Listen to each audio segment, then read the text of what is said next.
It was when curiosity about Gatsby was at its highest that the lights in his house failed to go on one Saturday night, and, as obscurely as it had begun, his career as Trimalchio was over. Only gradually did I become aware that the automobiles which turned expectantly into his drive stayed for just a minute, and then drove sulkily away. Wondering if he were sick, I went over to find out. An unfamiliar butler with a villainous face squinted at me suspiciously from the door. "Is Mr. Gatsby sick?" "Nope." After a pause he added a "sir" in a dilatory, grudging way. I hadn't seen him around, and I was rather worried.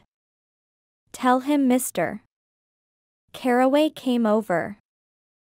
"Who?" he demanded rudely. "Caraway." "Caraway. All right, I'll tell him." Abruptly he slammed the door. My Finn informed me that Gatsby had dismissed every servant in his house a week ago and replaced them with half a dozen others, who never went into West Egg Village to be bribed by the tradesmen, but ordered moderate supplies over the telephone. The grocery boy reported that the kitchen looked like a pigsty, and the general opinion in the village was that the new people weren't servants at all. Next day Gatsby called me on the phone. "Going away?" I inquired. "No, old sport. I hear you fired all your servants." I wanted somebody who wouldn't gossip. Daisy comes over quite often, in the afternoons. So the whole caravansary had fallen in like a card house at the disapproval in her eyes. There's some people Wolfsheim wanted to do something for. They're all brothers and sisters. They used to run a small hotel. I see. He was calling up at Daisy's request. Would I come to lunch at her house tomorrow? Miss Baker would be there. Half an hour later Daisy herself telephoned and seemed relieved to find that I was coming. Something was up. And yet I couldn't believe that they would choose this occasion for a scene, especially for the rather harrowing scene that Gatsby had outlined in the garden. The next day was broiling, almost the last, certainly the warmest, of the summer.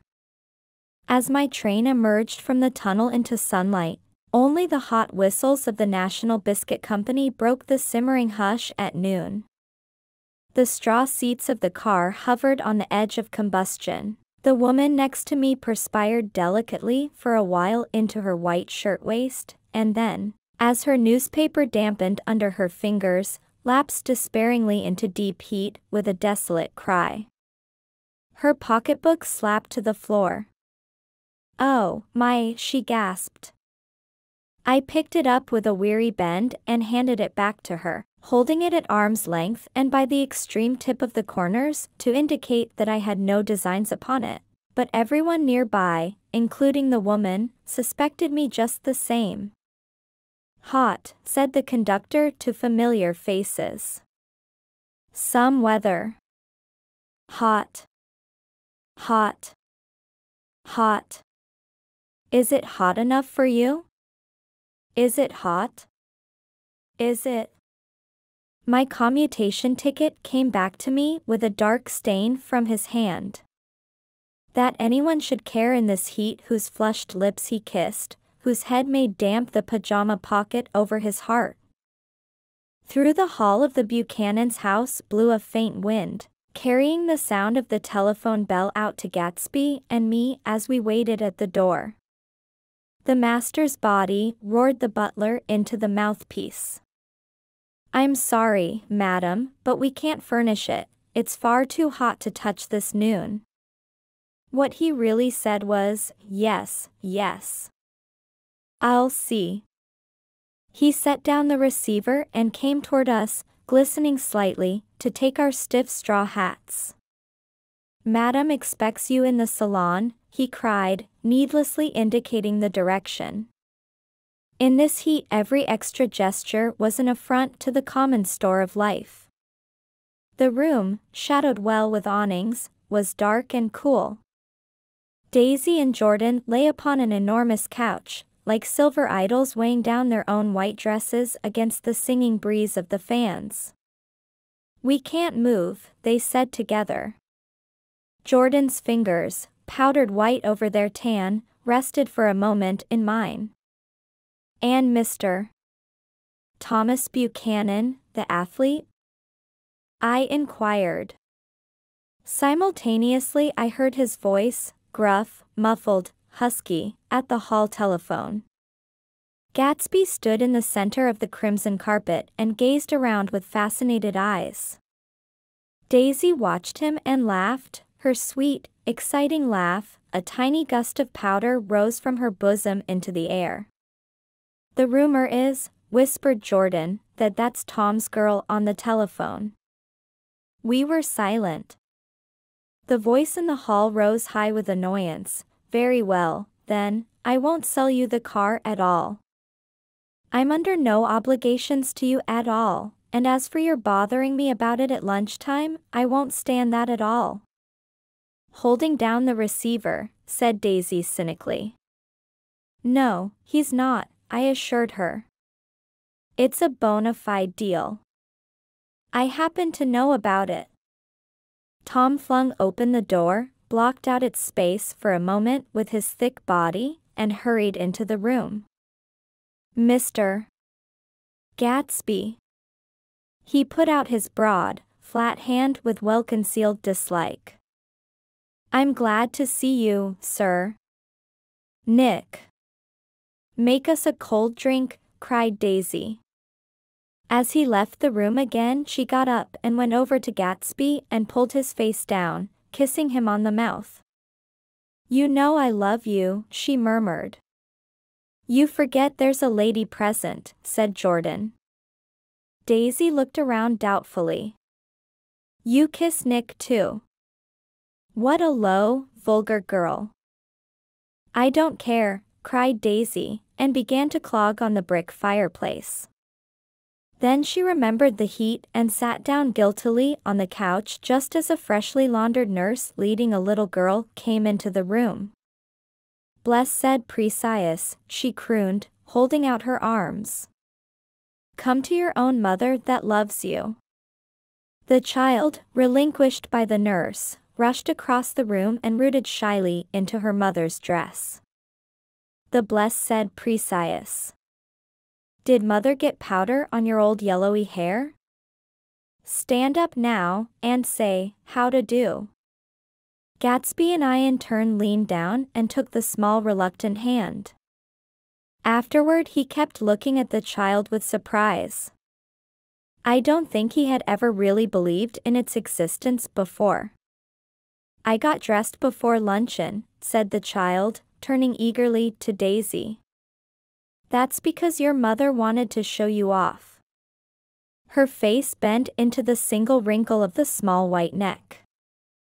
"You dream, you. You absolute little dream."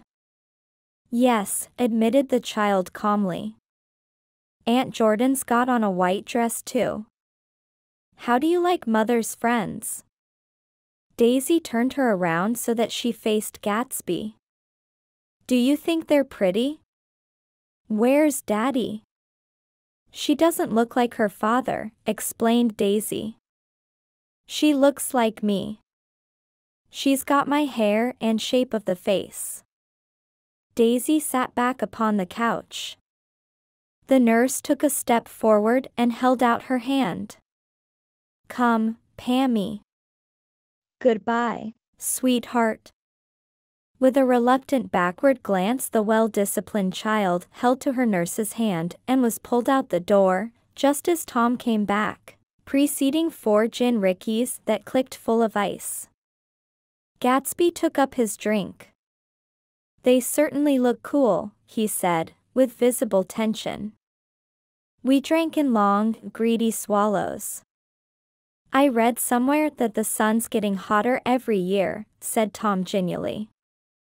"It seems that pretty soon the Earth's going to fall into the sun, or wait a minute, it's just the opposite. The sun's getting colder every year." "Come outside," he suggested to Gatsby, "I'd like you to have a look at the place." I went with them out to the veranda. On the green sound, stagnant in the heat, one small sail crawled slowly toward the fresher sea. Gatsby's eyes followed it momentarily. He raised his hand and pointed across the bay. "I'm right across from you." "So you are." Our eyes lifted over the rosebeds and the hot lawn and the weedy refuse of the dog days along shore. Slowly the white wings of the boat moved against the blue cool limit of the sky. Ahead lay the scalloped ocean and the abounding blessed isles. "There's sport for you," said Tom, nodding. "I'd like to be out there with him for about an hour." We had luncheon in the dining room, darkened too against the heat, and drank down nervous gaiety with the cold ale. "What'll we do with ourselves this afternoon?" cried Daisy, "and the day after that, and the next 30 years? "Don't be morbid," Jordan said. "Life starts all over again when it gets crisp in the fall." "But it's so hot," insisted Daisy, on the verge of tears, "and everything's so confused. Let's all go to town." Her voice struggled on through the heat, beating against it, molding its senselessness into forms. "I've heard of making a garage out of a stable," Tom was saying to Gatsby, "but I'm the first man who ever made a stable out of a garage." "Who wants to go to town?" demanded Daisy insistently. Gatsby's eyes floated toward her. Ah, she cried, "You look so cool." Their eyes met, and they stared together at each other, alone in space. With an effort she glanced down at the table. "You always look so cool," she repeated. She had told him that she loved him, and Tom Buchanan saw. He was astounded. His mouth opened a little, and he looked at Gatsby, and then back at Daisy as if he had just recognized her as someone he knew a long time ago. "You resemble the advertisement of the man," she went on innocently. "You know the advertisement of the man, all right," broke in Tom quickly. "I'm perfectly willing to go to town." "Come on, we're all going to town." He got up, his eyes still flashing between Gatsby and his wife. No one moved. "Come on." His temper cracked a little. "What's the matter, anyhow?" "If we're going to town, let's start." His hand, trembling with his effort at self-control, bore to his lips the last of his glass of ale. Daisy's voice got us to our feet and out onto the blazing gravel drive. "Are we just going to go?" she objected. "Like this? Aren't we going to let anyone smoke a cigarette first?" Everybody smoked all through lunch. "Oh, let's have fun," she begged him. "It's too hot to fuss." He didn't answer. "Have it your own way," she said. "Come on, Jordan." They went upstairs to get ready while we three men stood there shuffling the hot pebbles with our feet. A silver curve of the moon hovered already in the western sky. Gatsby started to speak, changed his mind, but not before Tom wheeled and faced him expectantly. "Have you got your stables here?" asked Gatsby with an effort. "About a quarter of a mile down the road." "Oh." A pause.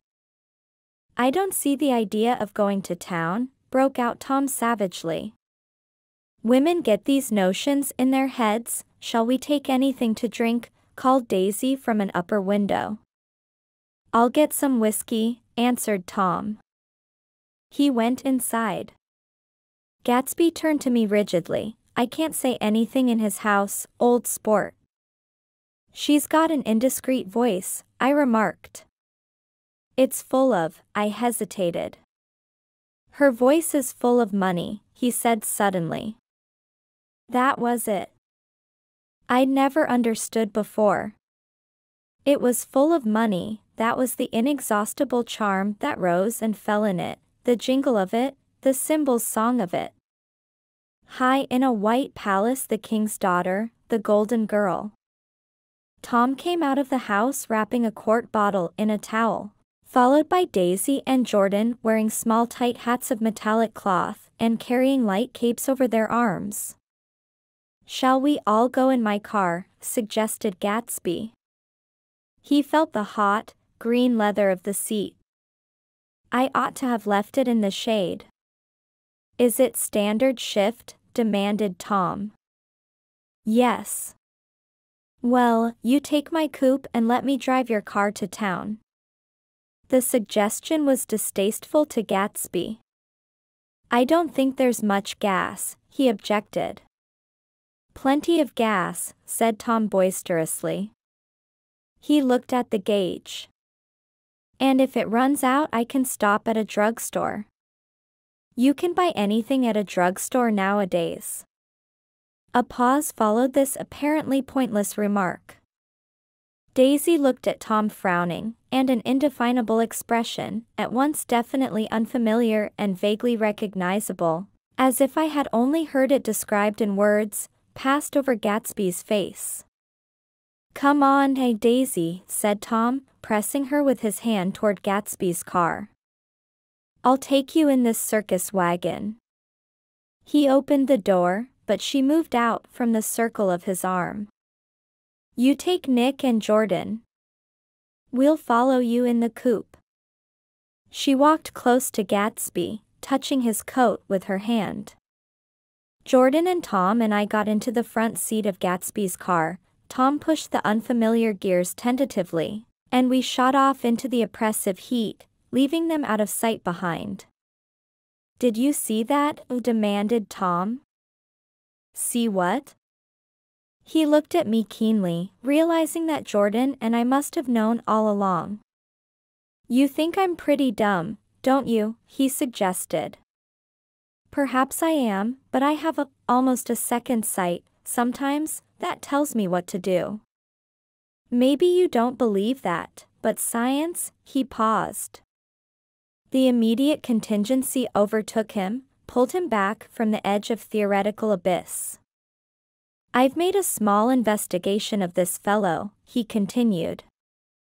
"I could have gone deeper if I'd known." "Do you mean you've been to a medium?" inquired Jordan humorously. "What?" Confused, he stared at us as we laughed. "A medium?" "About Gatsby." "About Gatsby?" "No, I haven't. I said I'd been making a small investigation of his past." "And you found he was an Oxford man," said Jordan helpfully. "An Oxford man?" He was incredulous. "Like hell he is. He wears a pink suit." "Nevertheless, he's an Oxford man." "Oxford, New Mexico," snorted Tom contemptuously, "or something like that." "Listen, Tom. If you're such a snob, why did you invite him to lunch?" demanded Jordan crossly. "Daisy invited him. She knew him before we were married, God knows where." We were all irritable now with the fading ale, and aware of it we drove for a while in silence. Then as Dr. T. J. Eckelberg's faded eyes came into sight down the road, I remembered Gatsby's caution about gasoline. "We've got enough to get us to town," said Tom. "But there's a garage right here," objected Jordan. "I don't want to get stalled in this baking heat." Tom threw on both brakes impatiently, and we slid to an abrupt dusty stop under Wilson's sign. After a moment the proprietor emerged from the interior of his establishment and gazed hollow-eyed at the car. "Let's have some gas," cried Tom roughly. "What do you think we stopped for? To admire the view." "I'm sick," said Wilson without moving. "Been sick all day." "What's the matter?" "I'm all run down." "Well, shall I help myself?"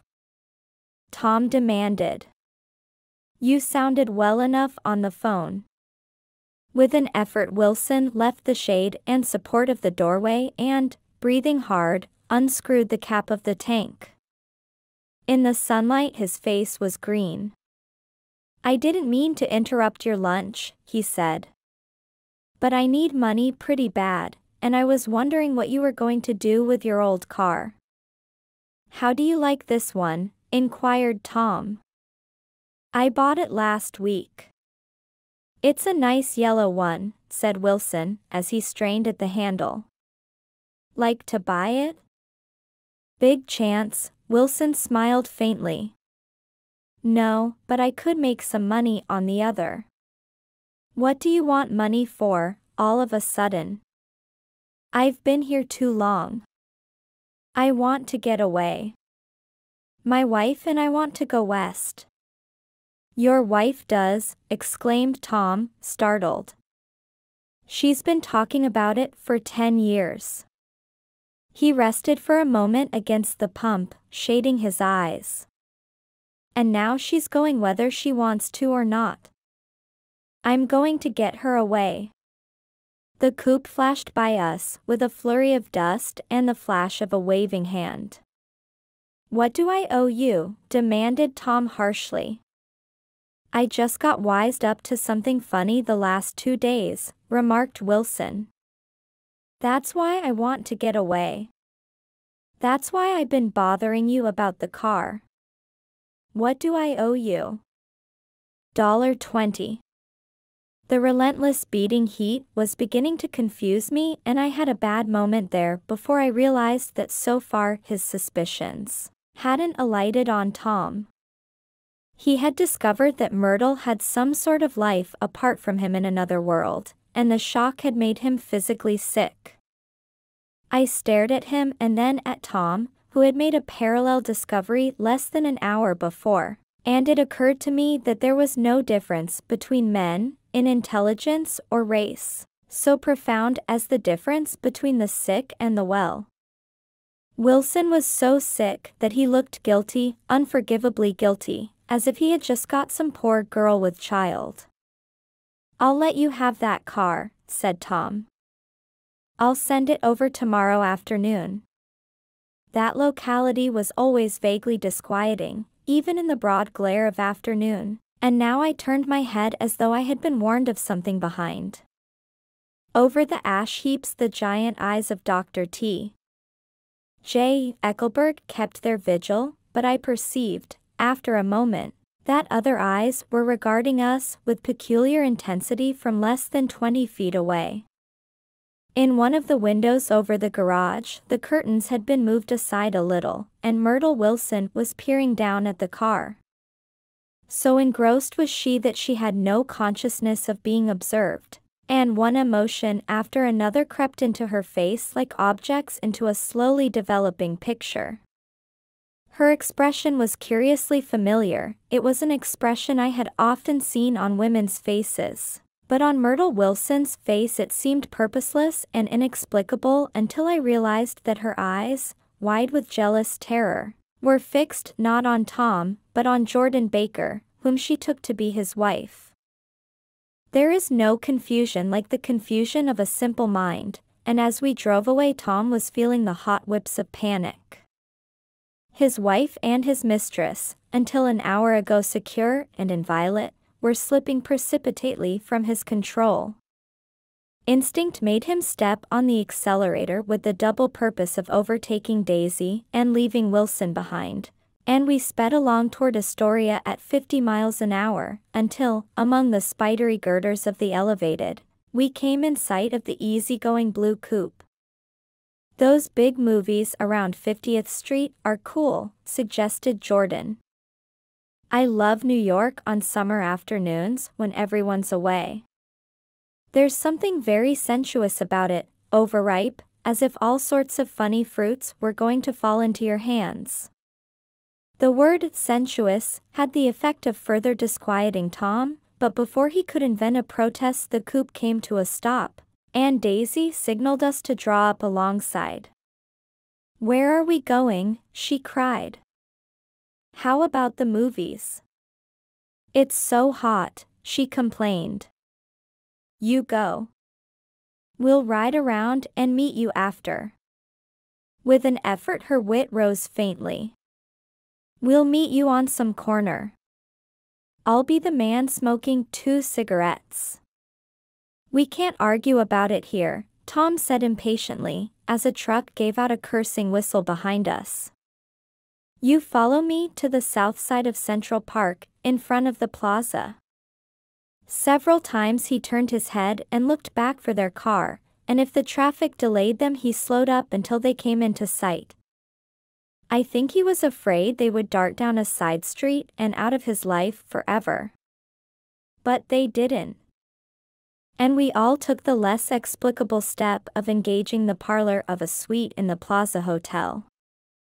The prolonged and tumultuous argument that ended by herding us into that room eludes me, though I have a sharp physical memory that, in the course of it, my underwear kept climbing like a damp snake around my legs and intermittent beads of sweat raced cool across my back.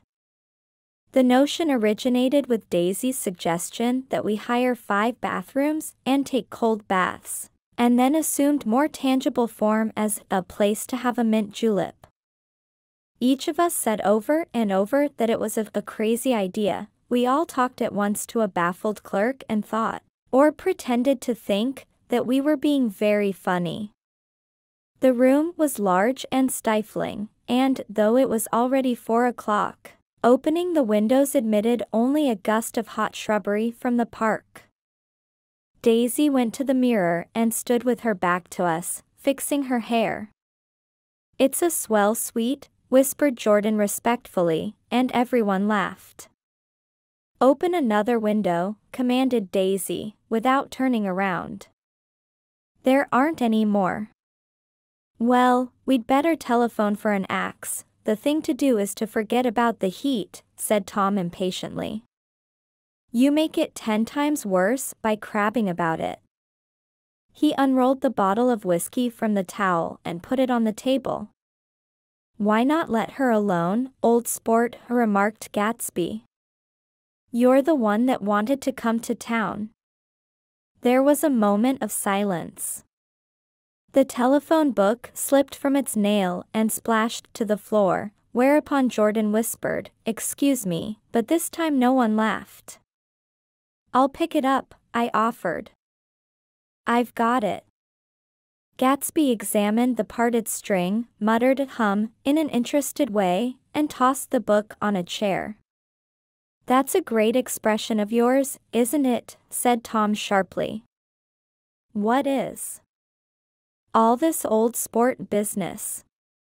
Where'd you pick that up?" "Now see here, Tom," said Daisy, turning around from the mirror, "if you're going to make personal remarks I won't stay here a minute. Call up and order some ice for the mint julep." As Tom took up the receiver the compressed heat exploded into sound, and we were listening to the portentous chords of Mendelssohn's Wedding March from the ballroom below. "Imagine marrying anybody in this heat," cried Jordan dismally. "Still, I was married in the middle of June," Daisy remembered. "Louisville in June." Somebody fainted. "Who was it fainted, Tom?" "Biloxi," he answered shortly. "A man named Biloxi. Blocks Biloxi, and he made boxes, that's a fact, and he was from Biloxi, Tennessee. They carried him into my house," appended Jordan, "because we lived just 2 doors from the church. And he stayed 3 weeks, until Daddy told him he had to get out. The day after he left Daddy died." After a moment she added, "There wasn't any connection." "I used to know a Bill Biloxi from Memphis," I remarked. "That was his cousin. I knew his whole family history before he left. He gave me an aluminium putter that I use today." The music had died down as the ceremony began, and now a long cheer floated in at the window, followed by intermittent cries of, "Yeah, EA, EA," and finally by a burst of jazz as the dancing began. "We're getting old," said Daisy. "If we were young we'd rise and dance." "Remember Biloxi," Jordan warned her.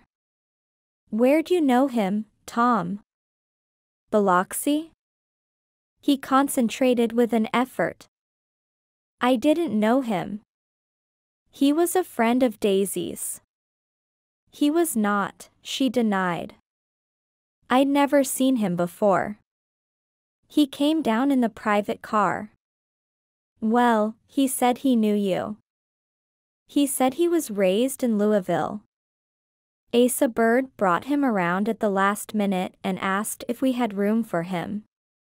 Jordan smiled. "He was probably bumming his way home. He told me he was president of your class at Yale." Tom and I looked at each other blankly. "Biloxi?" "First place, we didn't have any president." Gatsby's foot beat a short, restless tattoo and Tom eyed him suddenly. "By the way, Mr. Gatsby, I understand you're an Oxford man." "Not exactly." "Oh, yes, I understand you went to Oxford." "Yes, I went there." A pause. Then Tom's voice, incredulous and insulting, "You must have gone there about the time Biloxi went to New Haven." Another pause. A waiter knocked and came in with crushed mint and ice, but the silence was unbroken by his "thank you" and the soft closing of the door. This tremendous detail was to be cleared up at last. "I told you I went there," said Gatsby. "I heard you, but I'd like to know when." "It was in 1919, I only stayed 5 months. That's why I can't really call myself an Oxford man." Tom glanced around to see if we mirrored his unbelief. But we were all looking at Gatsby. "It was an opportunity they gave to some of the officers after the armistice," he continued. "We could go to any of the universities in England or France." I wanted to get up and slap him on the back. I had one of those renewals of complete faith in him that I'd experienced before. Daisy rose, smiling faintly, and went to the table. "Open the whiskey, Tom," she ordered, "and I'll make you a mint julep. Then you won't seem so stupid to yourself. Look at the mint." "Wait a minute," snapped Tom, "I want to ask Mr. Gatsby one more question." "Go on," Gatsby said politely. "What kind of a row are you trying to cause in my house anyhow?" They were out in the open at last and Gatsby was content. "He isn't causing a row." Daisy looked desperately from one to the other. "You're causing a row. Please have a little self-control." "Self-control," repeated Tom incredulously. "I suppose the latest thing is to sit back and let Mr. Nobody from nowhere make love to your wife." "Well, if that's the idea you can count me out." Nowadays people begin by sneering at family life and family institutions, and next they'll throw everything overboard and have intermarriage between black and white. Flushed with his impassioned gibberish, he saw himself standing alone on the last barrier of civilization. "We're all white here," murmured Jordan. "I know I'm not very popular. I don't give big parties. I suppose you've got to make your house into a pigsty in order to have any friends in the modern world." Angry as I was, as we all were, I was tempted to laugh whenever he opened his mouth. The transition from libertine to prig was so complete. "I've got something to tell you, old sport," began Gatsby. But Daisy guessed at his intention. "Please don't," she interrupted helplessly. "Please let's all go home." "Why don't we all go home?" "That's a good idea," I got up. "Come on, Tom. Nobody wants a drink." I want to know what Mr. Gatsby has to tell me. Your wife doesn't love you, said Gatsby. She's never loved you. She loves me. You must be crazy, exclaimed Tom automatically. Gatsby sprang to his feet, vivid with excitement. She never loved you, do you hear? He cried. She only married you because I was poor and she was tired of waiting for me. It was a terrible mistake, but in her heart she never loved anyone except me. At this point Jordan and I tried to go, but Tom and Gatsby insisted with competitive firmness that we remain, as though neither of them had anything to conceal and it would be a privilege to partake vicariously of their emotions. Sit down, Daisy, Tom's voice groped unsuccessfully for the paternal note. What's been going on? I want to hear all about it. I told you what's been going on, said Gatsby. Going on for 5 years, and you didn't know. Tom turned to Daisy sharply. You've been seeing this fellow for 5 years? Not seeing, said Gatsby. No, we couldn't meet. But both of us loved each other all that time, old sport, and you didn't know. I used to laugh sometimes, but there was no laughter in his eyes, to think that you didn't know. Oh, that's all. Tom tapped his thick fingers together like a clergyman and leaned back in his chair. You're crazy, he exploded. I can't speak about what happened 5 years ago, because I didn't know Daisy then, and I'll be damned if I see how you got within a mile of her unless you brought the groceries to the back door. But all the rest of that's a goddamned lie. Daisy loved me when she married me and she loves me now. No, said Gatsby, shaking his head. She does, though. The trouble is that sometimes she gets foolish ideas in her head and doesn't know what she's doing. He nodded sagely. And what's more, I love Daisy too. Once in a while I go off on a spree and make a fool of myself, but I always come back, and in my heart I love her all the time. You're revolting, said Daisy. She turned to me, and her voice, dropping an octave lower, filled the room with thrilling scorn. Do you know why we left Chicago? I'm surprised that they didn't treat you to the story of that little spree. Gatsby walked over and stood beside her. Daisy, that's all over now, he said earnestly. It doesn't matter anymore. Just tell him the truth, that you never loved him, and it's all wiped out forever. She looked at him blindly. Why, how could I love him, possibly? You never loved him. She hesitated. Her eyes fell on Jordan and me with a sort of appeal, as though she realized at last what she was doing, and as though she had never, all along, intended doing anything at all. But it was done now. It was too late. I never loved him, she said, with perceptible reluctance. Not at Kapiolani, demanded Tom suddenly. No.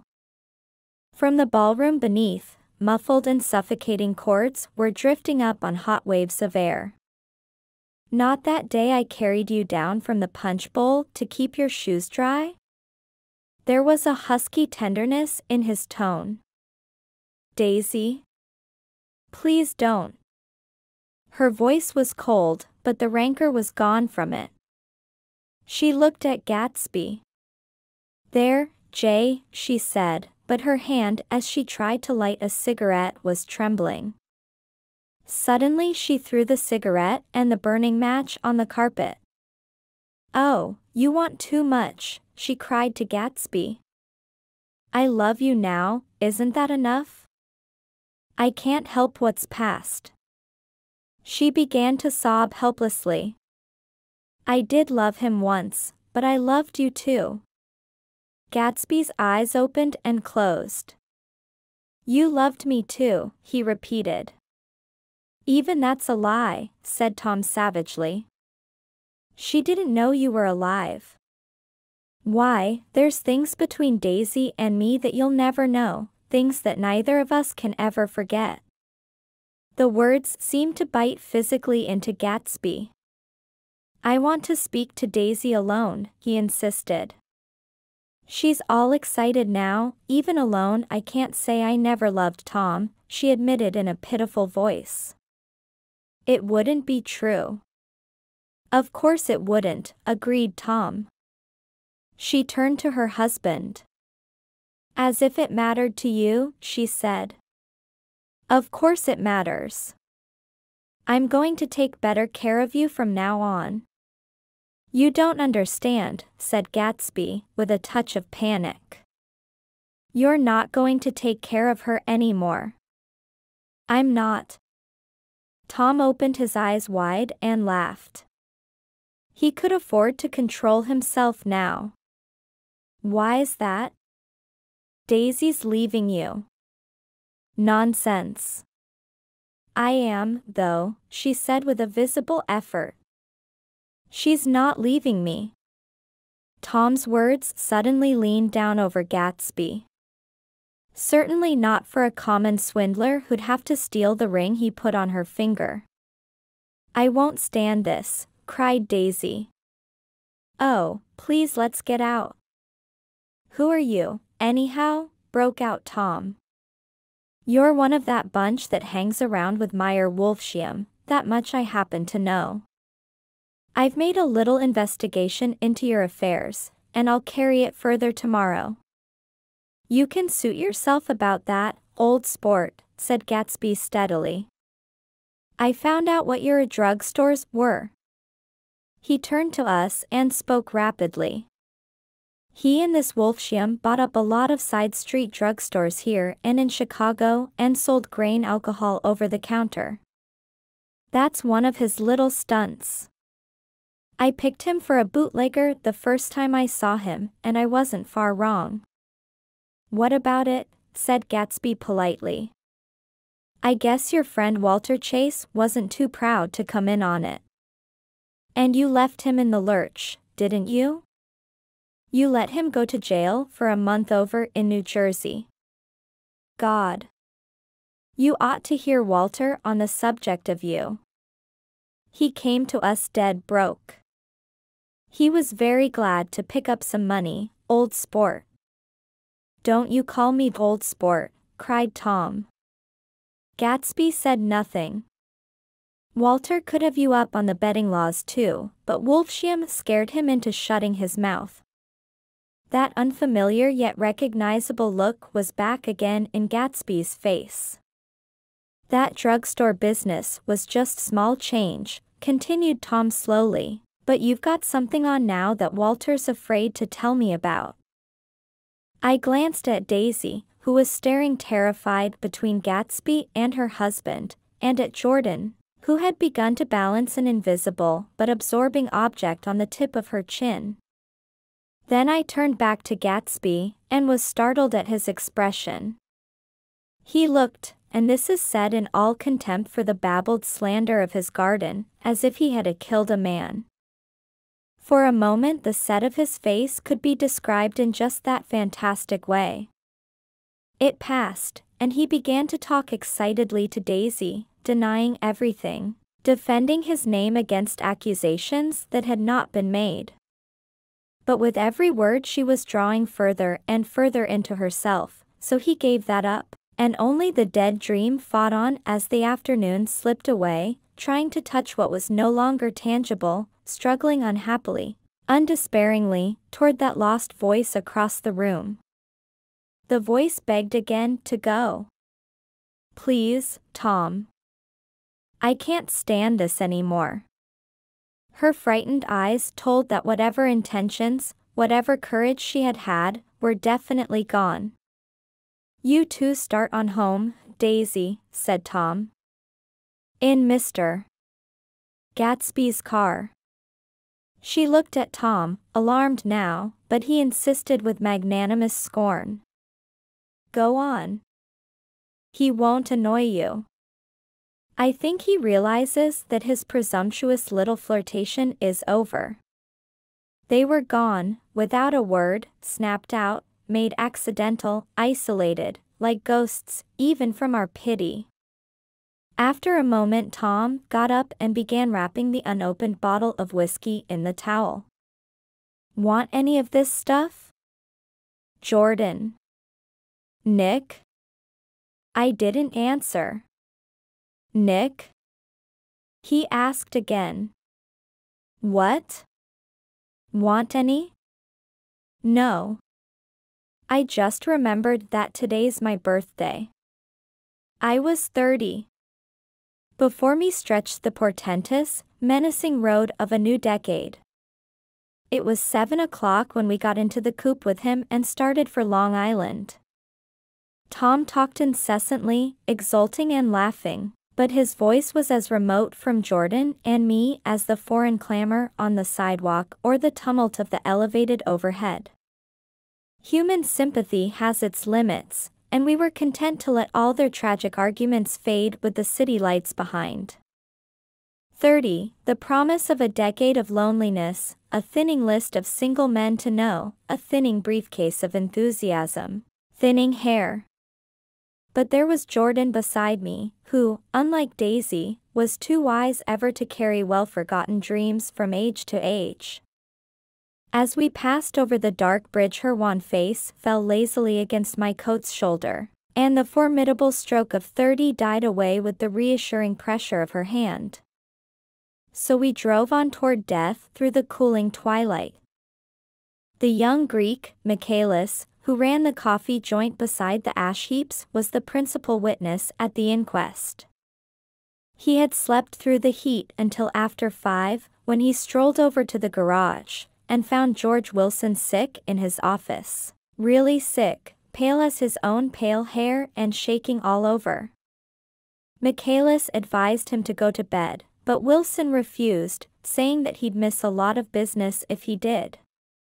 While his neighbor was trying to persuade him, a violent racket broke out overhead. "I've got my wife locked in up there," explained Wilson calmly.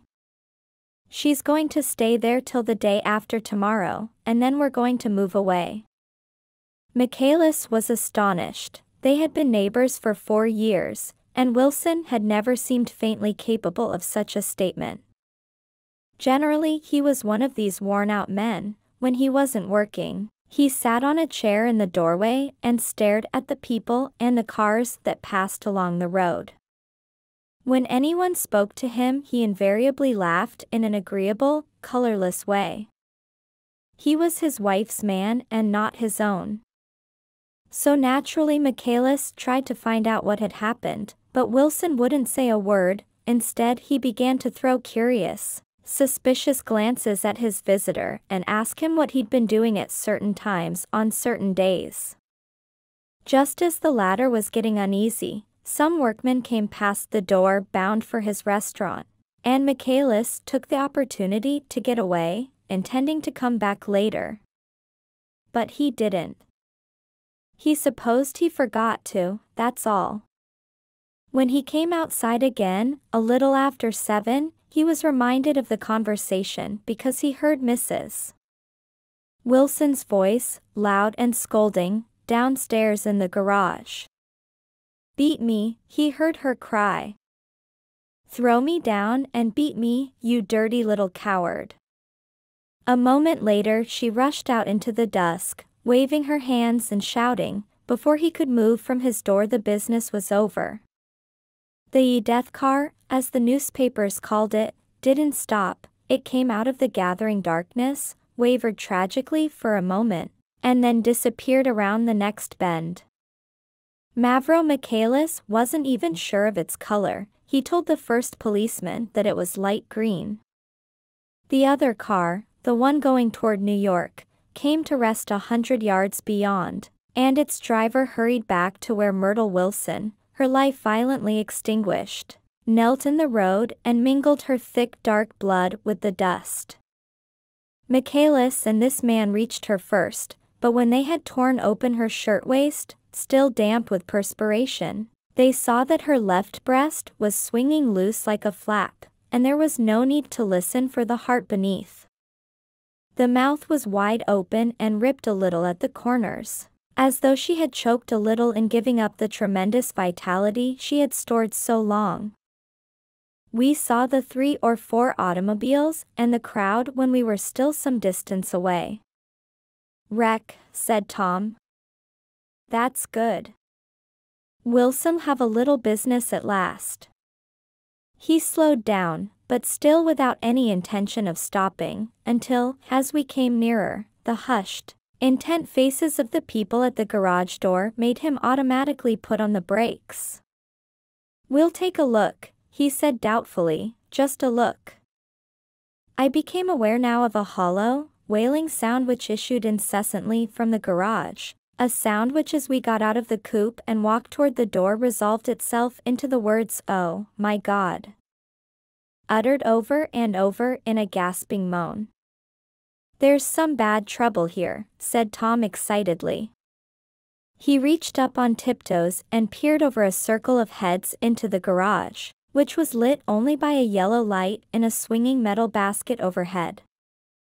Then he made a harsh sound in his throat, and with a violent thrusting movement of his powerful arms pushed his way through.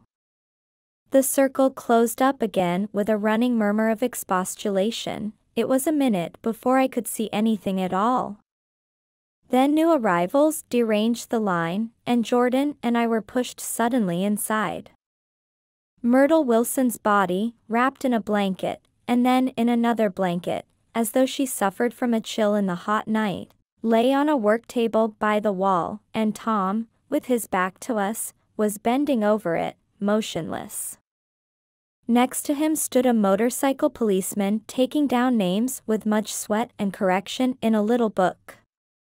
At first I couldn't find the source of the high, groaning words that echoed clamorously through the bare garage. Then I saw Wilson standing on the raised threshold of his office, swaying back and forth and holding to the doorposts with both hands. Some man was talking to him in a low voice and attempting, from time to time, to lay a hand on his shoulder, but Wilson neither heard nor saw. His eyes would drop slowly from the swinging light to the laden table by the wall, and then jerk back to the light again, and he gave out incessantly his high, horrible call, "Oh, my God. Oh, my God.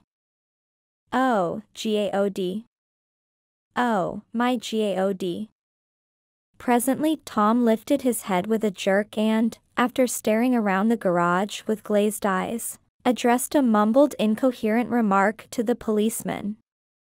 "MAV," the policeman was saying. "Oh, no, R," corrected the man. "MAVRO, listen to me," muttered Tom fiercely.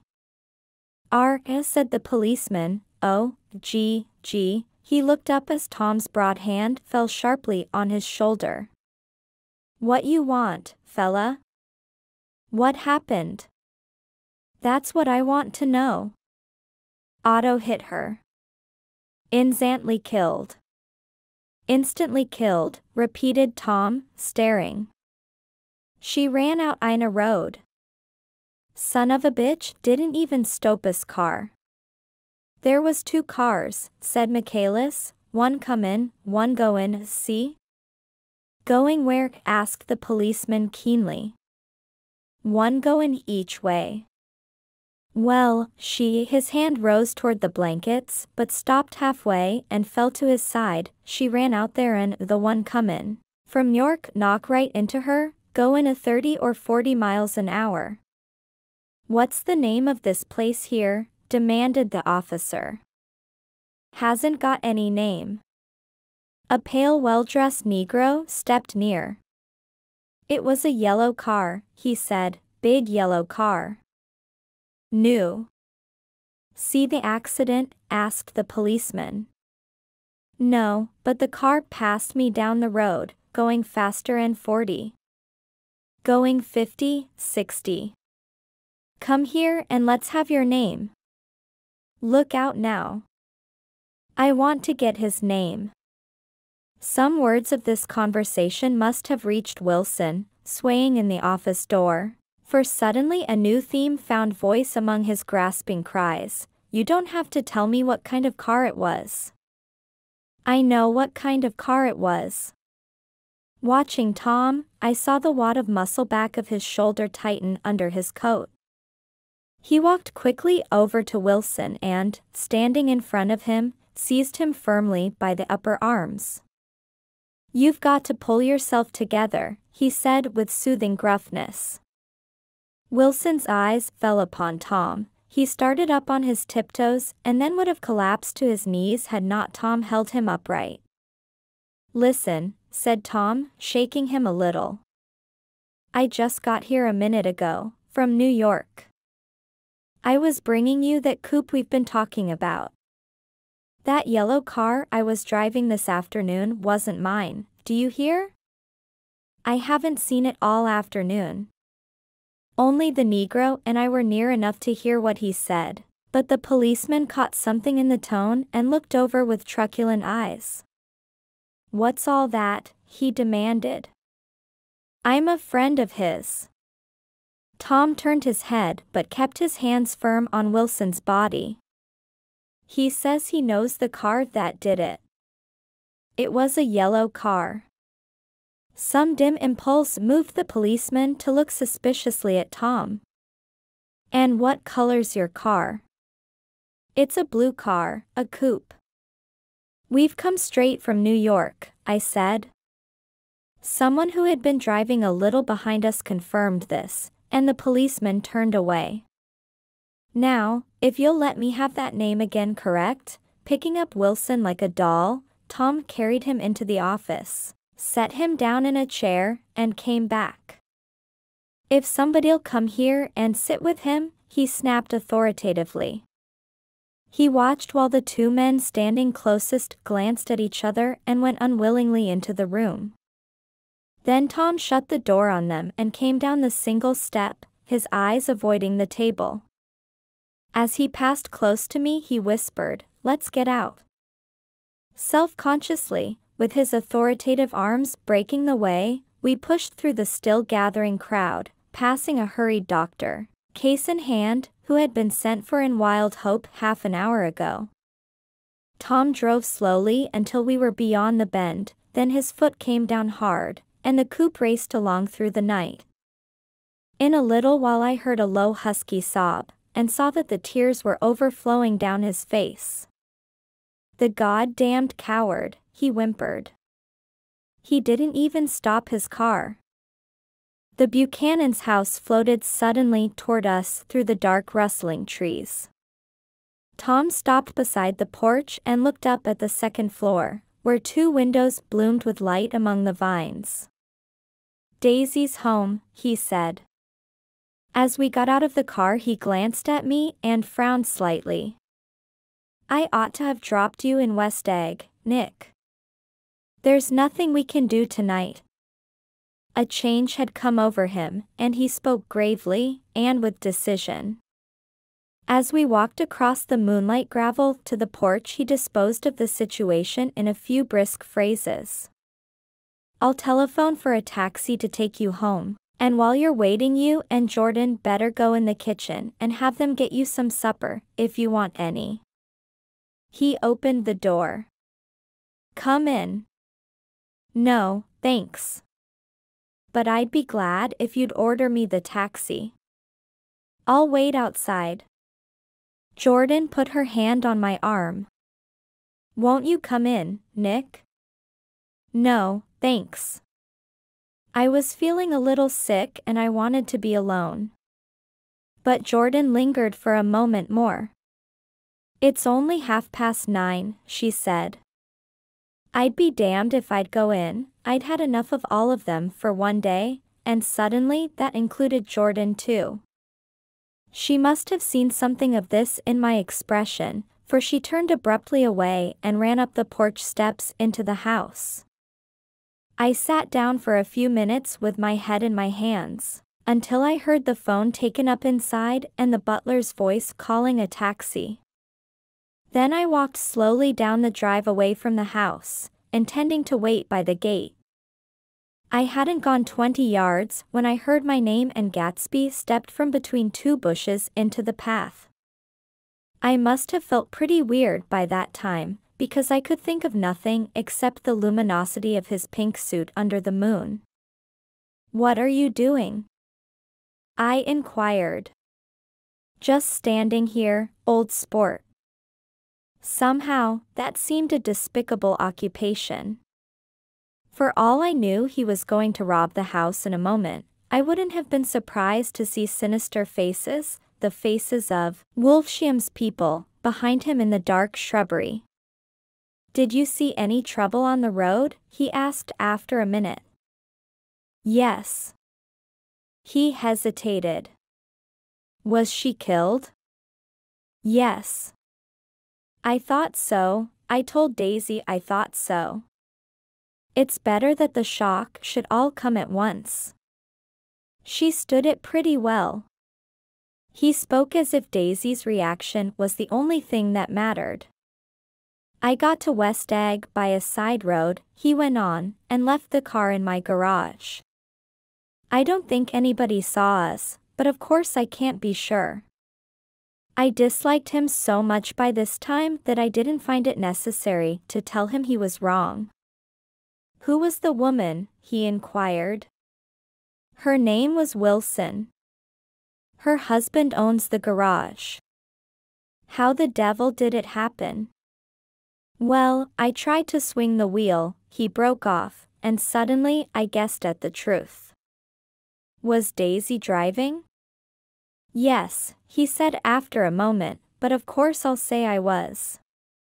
You see, when we left New York she was very nervous and she thought it would steady her to drive, and this woman rushed out at us just as we were passing a car coming the other way.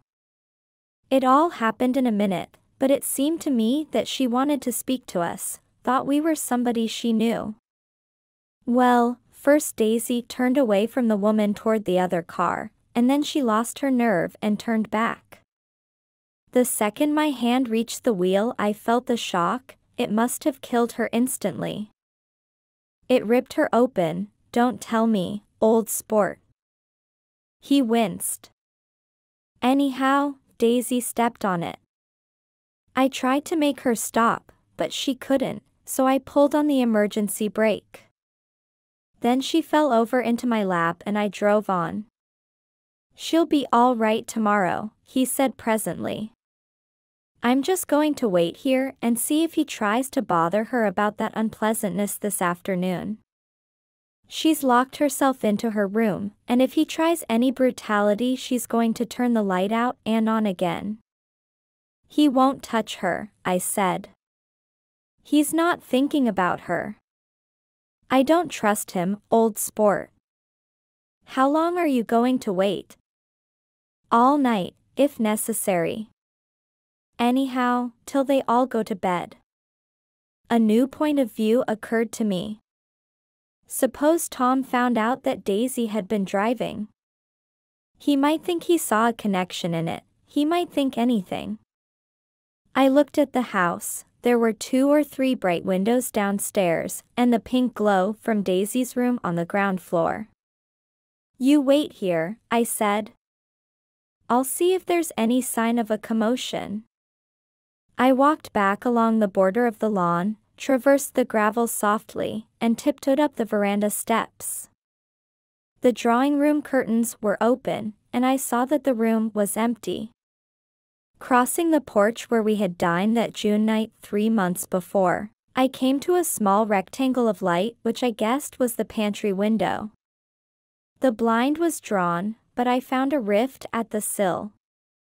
Daisy and Tom were sitting opposite each other at the kitchen table, with a plate of cold fried chicken between them, and 2 bottles of ale. He was talking intently across the table at her, and in his earnestness his hand had fallen upon and covered her own. Once in a while she looked up at him and nodded in agreement. They weren't happy, and neither of them had touched the chicken or the ale, and yet they weren't unhappy either. There was an unmistakable air of natural intimacy about the picture, and anybody would have said that they were conspiring together. As I tiptoed from the porch, I heard my taxi feeling its way along the dark road toward the house. Gatsby was waiting where I had left him in the drive. "Is it all quiet up there?" he asked anxiously. "Yes, it's all quiet." I hesitated. "You'd better come home and get some sleep." He shook his head. "I want to wait here till Daisy goes to bed." "Good night, old sport." He put his hands in his coat pockets and turned back eagerly to his scrutiny of the house, as though my presence marred the sacredness of the vigil. So I walked away and left him standing there in the moonlight, watching over nothing.